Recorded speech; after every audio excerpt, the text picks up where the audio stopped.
जिस व्यक्ति ने अमीर बनने की श्रेणी में अपने आप को डाल दिया और वो अमीर बनने की कतार पे लगा हुआ है, क्योंकि उसने पिछले साल भी एमडीआरटी किया था और मुझे बताते हुए बड़ी खुशी हो रही है कि उसका इस साल का भी एमडीआरटी हो चुका है ना। पिछले साल उसने दिसंबर में किया था, इस साल उसने सितंबर में निपटा दिया, तो वो बढ़ रहा है। अब वो आने वाले 3 महीने में और ज्यादा काम करेगा, हो सकता है 1.5 एमडीआरटी करे, हो सकता है डबल एमडीआरटी करे, हो सकता है 1.2 एमडीआरटी करे, लेकिन पिछले साल से वो आगे बढ़ा।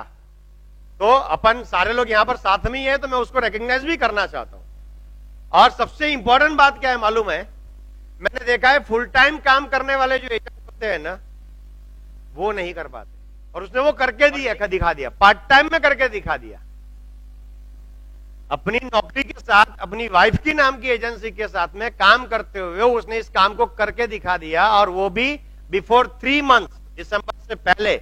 और मैं चाहता हूं कि उनको अपन सम्मानित करें, लेकिन उनको सम्मानित करने से पहले मैं उनको भी यहां पर बुलाना चाहता हूं कि जिनके मार्गदर्शन में, जिन्होंने उस जुनून वाले इंसान को एलआईसी में पैदा किया है ना, सबसे पहले मैं चाहूंगा उनके डेवलपमेंट ऑफिसर को यहां पर स्टेज पे बुलाना, क्योंकि अगर वो नहीं होते तो वो एलआईसी में नहीं होता। अपॉर्चुनिटी हमें देने वाला जो आदमी रहता है वो सबसे महत्वपूर्ण रहता है। Please help me welcome mister Dilip Khambalkar on stage. एक जोरदार तालियां।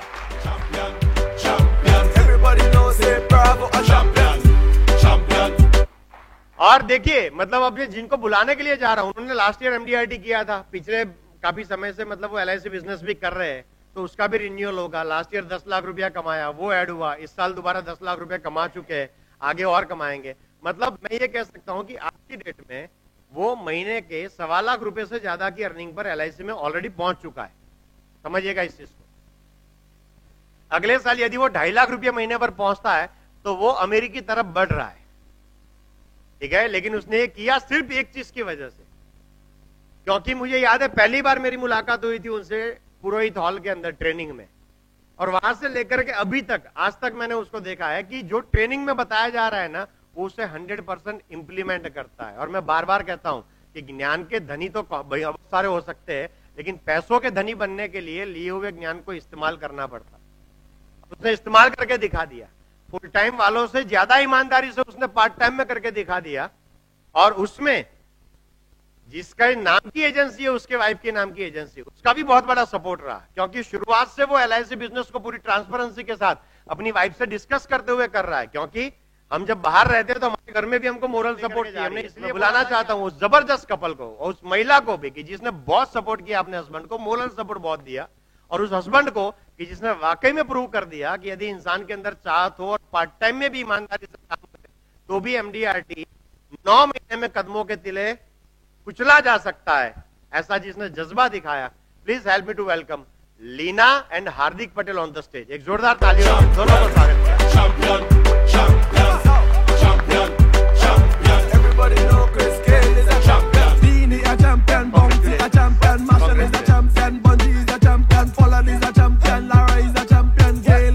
और हमारे बीच में और भी बहुत सारे डेवलपमेंट ऑफिसर्स हैं, मैं उनको भी चाहूंगा कि अगर हम किसी एमडीआरटी को सम्मानित कर रहे हैं यहाँ पर, तो वो लोग भी स्टेज पे आए और मदद करें इनके सम्मान में। सभी डेवलपमेंट ऑफिसर्स जितने भी यहाँ पर मौजूद है, एक जोरदार तालियों से सभी डीओस का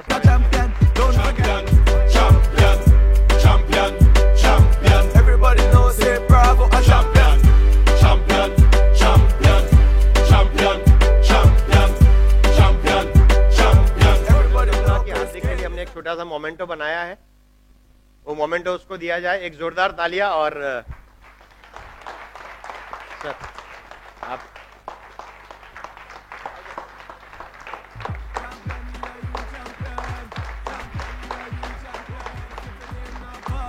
We love believe everybody some ball. We love soccer and dancehall. We love cricket and football. Come on dance in my mind. और हार्दिक 2 बातें कहना चाहते हैं, मैं जरूर चाहूंगा माइक उसको दिया जाए। Hello hello, thank you all of you. Actually મારું લાઈફનું પહેલું પ્રોફેશન ટીચરનું હતું। હું 4 વર્ષ ટીચરમાં જોબ કરેલી છે, કાંકરિયા મણિનગર દિવાન મલ્લુભાઈ પ્રાથમિક શાળા। એના પછી હું આ ફિલ્ડમાં આવેલો છું। Qualification BSc MSc PTC BEd. મારા પપ્પા પણ ટીચર જ છે ગવર્મેન્ટ સ્કૂલમાં। નાનો ભાઈ ડ્રગ ઇન્સ્પેક્ટર છે, એની વાઈફ ડોક્ટર છે, મારી વાઈફ MBA છે, ટ્યુશન ક્લાસ ચલાવે છે. એકચ્યુઅલી મારા ઘરમાં કોઈ ફ્રી જ નથી. આજે હું તમને આ બધું એટલા માટે કહી રહી છું કે આજનો ટોપિક જ એ હતો કે એક મિડલ ક્લાસ ફેમિલીમાંથી રીચ કેવી રીતના જવું, એ તમારી સામે એક્ઝામ્પલ છે. કઈ રીતના થાય છે ખાલી તમને બતાવું છું. એક્ઝામ્પલ રિયલ હોય ને તો સમજવાની મજા કંઈક અલગ હોય. એકચ્યુઅલી હું બી આજથી લગભગ 6-7 વર્ષ પહેલાની વાત કહું ને તો અમે બંને જ્યારે અમારા બાબાને લઈને આઈસ્ક્રીમ ખાવા જતા ને તો અમે નતા ખાતા પણ છોકરાને ખવડાવતા. 10 રૂપિયાનો આઈસ્ક્રીમ છોકરાને ખવડાવી, આપણે નથી ખાવો એમ. અને હાલની કન્ડિશનમાં હું મારી વાઈફને લઈને જ્યારે મોલમાં જાઉં ને તો એ પ્રાઇસ જોવાનું તો હું ના પાડી દઉં, કોઈ દિવસ પ્રાઇસ નહીં જોવાની, તને ગમે તો ટોકરીમાં નાખી દે. અત્યારે આ કન્ડિશન છે. બીજી વસ્તુ કે જ્યારે 2015માં મેં એજન્સી લીધી ત્યારે મારી ઇન્કમ ફર્સ્ટ યરની 48,000 હતી વાર્ષિક. બીજા વર્ષે મારું કમિશન થયું 1,60,000. ત્રીજા વર્ષે મારું કમિશન થયું 3,70,000. ચોથા વર્ષે એટલે કે ગઈ સાલ મારું કમિશન થયું 14 લાખ.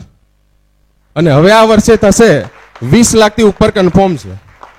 અને થશે જ, કારણ કે હજી મારી જોડે 3 મહિના બાકી છે.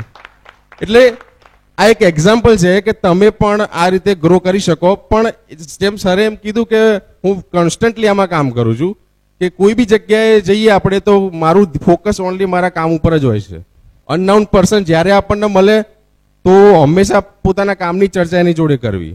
અને આપણી જોડે સામાન્ય સમજો ને કે હું કોઈ જગ્યાએ નાસ્તો કરવા બી જાઉં ને કે વડાપાઉં કે દાબેલી ખાવા તો હું એને બી નહીં છોડતો. હું એટલો ડેન્જરસ એજન્ટ છું. બરાબર? મારા કોન્ટેક્ટમાં આવે એટલે બચવો ના જોઈએ, બસ એટલું જ યાદ રાખવાનું. એને એજન્ટ કહેવાય. બાકી તમે જો તમારું પ્રોફેશન કહેતા શરમ આવતી હોય તો એજન્સીમાં રહેવાય જ નહીં. જ્યારે મેં એજન્સી ચૂઝ કરીને ત્યારે મારા પપ્પાએ મને ચોખ્ખી ના પાડી દીધી. બીકોઝ વસ્તુ એ છે કે પપ્પાએ ચોખ્ખી ના પાડી કે આપણે નથી કરવાનું, પણ કહેવાય છે ને મેં મારી ફરજ પ્રમાણે, આપણું ફરજ છે કે પિતાજીને એકવાર ઈચ્છા એમને એકવાર જણાવવું જરૂરી છે કોઈ બી સારું કામ કરતા પહેલા. એમને તો મને ના પાડી દીધી, પણ કહેવાય ને કે જેને કરવું છે એને તો કોઈ દુનિયામાં કોઈ રોકી ના શકે. અને એમની ના ઉપર પણ મેં કર્યું અને આજે હું આટલી સક્સેસ ઉપર આવ્યો છું. અને હવે એમના જ શબ્દો છે ને એમને મને કીધું કે ના તે જે કર્યું એ સારું કર્યું. એટલે વસ્તુ શું છે કે જેને કરવું છે એને દુનિયાની કોઈ તાકાત રોકી નહીં શકતી, અને જેને નથી કરવું એના ઘણા બધા કારણો હોય છે. અને હવે આનંદ ઠાકર સરની વાત કરું તો ખરેખર હું તો મને કદાચ કોઈ LIC ના કોઈ અધિકારી બોલાવીને પૂછે ને કે ભાઈ તમે કોઈ સજેશન આપશો અમારા LIC માટે, તો એમને એવું જ કહું કે કોઈ બી એજન્ટ નિયુક્ત કરો ને ત્યારે તો પહેલા એના આનંદ સરની ટ્રેનિંગ આપો અને પછી એજન્સી આલો. કારણ કે જે બેઝિક નોલેજ, જે જ્ઞાન હોવું જોઈએ, જો એ હશે જ નહીં તો એનાથી બિઝનેસ થવાનો જ નથી. અને નોલેજ અને આગ જે કહેવાય ને આનંદ સર જગાડી દેશે જો તમારા. બરાબર? અને આ એજન્સી જેમ કીધું ને એમ કે આ દરિયો છે, તમારી તાકાત એટલું કમાઈ શકો છો. બરાબર છે? હું ઘણીવાર મારા કસ્ટમર મળવા જાઉં તો મને પૂછે કે હાર્દિકભાઈ કેટલું કમાઈ લો છો? તો હું મારી ઇન્કમ કહેવામાં જરાય અચકાતો નથી. હું આટલું કમાવું છું, એમાં કોઈ ખોટું નથી. હું મારી મહેનતથી કમાવું છું અને મારી સર્વિસ ઉપર. સર્વિસ મેન જે કહેવાય ને, સર્વિસમાં હું ક્યારેય બાંધછોડ નથી કરતો. મને ક્યાંય સાંભળવા મળે કે કોઈ જગ્યાએ કોઈનું ડેટ થયું છે, હું એને ઓળખતો બી ના હોઉં પણ એનો કોન્ટેક્ટ કરીને બી પૂછી લઉં કે એમનો એજન્ટ છે, ના હોય તો હું આવું છું એના ડોક્યુમેન્ટ્સ તૈયાર કરવા માટે. બસ આ સેવાની નીતિ બી રાખીશો ને તો બી તમને કામ ઢગલો મળશે. ઓનલી અને હું જ્યારે આ ઇન્કમ, મારું ઇન્કમ ઉપર ધ્યાન છે જ નહીં, ઇન્કમ તેની મેતે વધતી જાય છે. મારું કામ ફોકસ ઓનલી મારા કામ ઉપર છે. જેમ સરે કીધું એમ વર્ક ઇઝ વર્શિપ. મારા કામ ઉપર જેટલું ફોકસ હશે ઇન્કમ તો ઓટોમેટિકલી વધવાની જ છે, એમાં કોઈ શંકા નથી. થેન્ક યુ ફરીથી. અને લાસ્ટમાં મારા ડેવલપમેન્ટ ઓફિસર કે જે મારા પિતા સમાન છે, કે જેને કહેવાય ને કે આમ જો એ ના હોય ને તો આ બધું મારાથી શક્ય જ નથી. ક્યારે બી કઈ બી તકલીફ હોય તેઓ તરત હાજર થઈ જાય. કારણ કે મને કઈ એકચ્યુઅલી જોબ સાથે આ કરવું બહુ ટફ છે. હું બ્રાન્ચમાં લગભગ અઠવાડિયામાં એકાદ વખત જતો હોઈશ, પણ સાહેબના ઘરે જઈને ડોક્યુમેન્ટ આપવા જઉં છું. રાતે 9 વાગે મારા સરને મળવાનો ટાઈમ, કારણ કે હું જોબથી આવું રાતે, પછી ક્લાયન્ટને મળવાનું તો બી સરને ફોન કરું કે 10 વાગે હું ડોક્યુમેન્ટ આલવા આવું છું, હા તું આવી જા, વાંધો નહીં. એટલે અમારી મિટિંગ જનરલી એમના ઘરે જ થાય છે. બ્રાન્ચમાં ઘણા તો ઓળખતા બી નથી, MDRT બને તું આ બ્રાન્ચનો છે, મેં કહું હું આ જ બ્રાન્ચનો છું. એટલે વસ્તુ કેવી છે કે આપણી જોડે ઘણીવાર એવું બનતું હોય છે કે સમય ના હોય પણ સિચ્યુએશન ના હોય, પણ જો કામ કરવાની ધગશ હોય ને તો મેં કીધું એમ કે એને દુનિયાની કોઈ તાકાત રોકી ના શકે. Thank you all of you. Good morning friends. મિત્રો, હાર્દિકમાં જે ઠાકર સાહેબ કહે છે કે આગ છે, એવી આગ છે. જ્યારે એને MDRT પૂરું થયું ત્યારે એનો પહેલો સવાલ હતો કે સાહેબ હવે મારે ગેલેક્સી ક્લબમાં કેટલું ખૂટે છે. મિત્રો એ વિચારવાનું છે કે મારું એમડીઆરટી તો પત્યું, પણ મારે ગેલેક્સી ક્લબમાં હવે શું કરવું છે. ગેલેક્સી ક્લબ આ એનું 4,57,000 થયું છે, હવે મારે 10 લાખ કરવું છે. કયા વર્ષે એને પહેલા એમડીઆરટી કર્યું, પછી માર્ચ સુધીમાં એવું કીધું કે ગેલેક્સી ક્લબમાં કેટલું ખૂટે છે, અને 8 લાખ ગેલેક્સી ક્લબમાં એને કર્યું. મિત્રો તમારો એક ટાર્ગેટ પૂરો થાય એની સામે બીજા ટાર્ગેટની સાથે જોશો કે ભાઈ આના પછી મારું શું, તો જ આપણે આગળ વધી શકીશું. ચોક્કસ હું તમને એક ઉદાહરણ ચોક્કસ આપવા માંગીશ. હું સ્ટાફમાંથી આવેલો છું, કડી બ્રાન્ચમાં આસિસ્ટન્ટ તરીકે નોકરી કરતો હતો. મિત્રો હું એક કડી બ્રાન્ચના એક એજન્ટનો આપને ઉદાહરણ આપીશ. આ વખતે ચોક્કસ આપવાની ઈચ્છા થાય.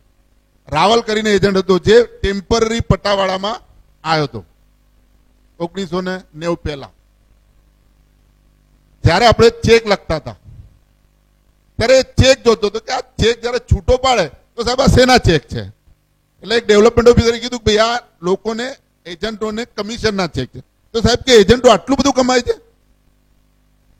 એને ટેમ્પરરી નોકરી બંધ કરીને એજન્સી લીધી અને ઓછામાં ઓછા 10 વખત એમડીઆરટી થયો.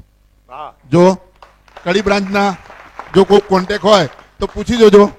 રાવલ કરીને એજન્ટ હતો, જે કડી બ્રાન્ચમાં પટ્ટાવાળાથી લઈને એમડીઆરટી થયો છે.